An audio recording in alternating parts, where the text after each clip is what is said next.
explicar um pouco para a gente o que é esse conceito, educação bancária, né? Muita gente tem dúvida. O que é educação bancária? A educação bancária, né, e a ideia, claro, Freire propõe, né, esse conceito e por aí vai, num determinado, né, contexto histórico. Freire, né, um sujeito histórico, como Marx, como qualquer um de nós, ele coloca no sentido de fazer, de depositar, né, de impor, de negar ao outro o direito de definir o que é relevante, o que é importante para ele, né? Então, eu deposito sobre o outro um conhecimento que eu considero relevante para o outro sem consultar o outro. Agora, quer dizer, a gente pode fazer isso de uma maneira ingênua, porque a gente foi criado, né? Então, professor de ponta, quem está lá na educação básica, quem teve uma formação muito superficial no ensino superior. Não vamos esquecer que Freire, né, até hoje, é muito pouco discutido na maioria dos cursos de pedagogia. Imagina outras licenciaturas, né? Então, é complicado. Então, você deposita sobre o outro aquilo que eu considero ser importante para o outro. Na maioria das vezes, aquilo é o contrário, né? Um obstáculo ao outro se tornar sujeito. Mas mesmo com boas intenções, se o educando, né, o aprendiz, não é sujeito da sua aprendizagem, ele também está sendo domesticado, né? Ele não está exercendo o direito de construir seu próprio conhecimento. É por isso que essa ideia de educação bancária, né, que Freire vai explorar principalmente, né, nas suas obras iniciais, na Educação com Paz de Liberdade, Pedagogia do Oprimido, ela tenta caracterizar essa proposta de um conhecimento que coisifica, né, que transforma as pessoas em coisa, que fazem do outro como se fosse um vaso sem nada, onde eu vou lá, né, regurgito aquilo que eu considero importante para o outro, e na hora que eu faço isso, na realidade, eu estou querendo submeter o outro à minha visão de mundo, à minha forma de viver, e garantir as benesses, as facilidades que alguns têm em detrimento de outros. Porque o indivíduo, então, vamos dizer assim, ele não, ele não desenvolve o seu protagonismo na construção do conhecimento, né? Ele é obstacularizado em relação a isso. Então, ele não pensa por ele, né? É um outro que pensa por ele e diz o que ele deve ser ou não ser. É isso, né? E, nossa, e quando a gente pensa que isso a gente está falando de alguma forma do campo da educação formal, né? Mas isso também está presente na educação informal, né? Naquela que está dentro da nossa casa, né? Que a gente pratica com os nossos filhos e filhas, e é terrível. A gente está impondo um determinado tipo de conhecimento, uma visão de mundo, como a gente violenta, né? Eu penso que nessa perspectiva também que é desumanizadora, né? Porque é a prática de uma violência, né? Viola mesmo os Pois é, direitos. o pior é que, claro, na maioria das vezes, inclusive isso acontece também em movimentos sociais com a melhor das intenções, hein?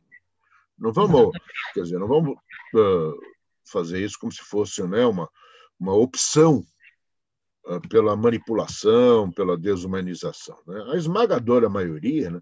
Bom, vamos lembrar como nação, né? Como povo, o que nós somos, né? Somos um povo que foi colonizado, né?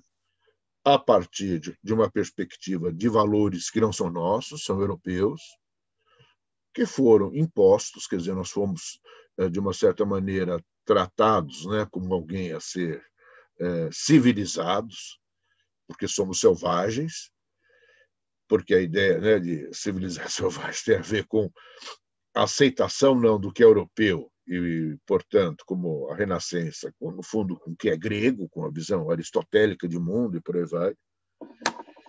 E aí a gente vai sendo criado nessa cultura sem muita reflexão dos porquês sobre isso, né?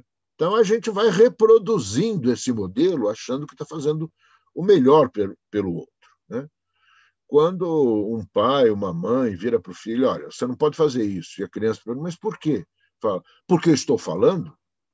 Ela não está percebendo, né, que na hora que ela faz isso, ela está fazendo o mesmo tratamento, sei lá, que um padre fazia com indígena, um europeu fazia com alguém, né, fora do continente da Europa.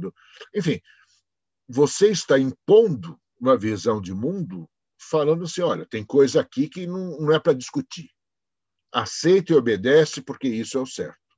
Então, todas as vezes, independente da situação, né, que a gente esteja, que a gente faz esse tipo de coisa, a gente está, na prática, fazendo isso. Pode ser até a melhor coisa do mundo, né? Mas, vamos dizer assim, se eu pego, sei lá, um gari, um limpador de rua, estou pensando aqui, uma pessoa simples, que votou no Bolsonaro, eu viro, vou falar com ele. Falo, escuta, em quem você votou? Eu votei no Bolsonaro. Não faça mais isso. Isso é um erro. Tá certo? Vote no PT. A minha intenção pode ser a melhor possível, mas a minha prática está sendo tão autoritária quanto a do Bolsonaro. E muitas vezes as pessoas não percebem isso, né?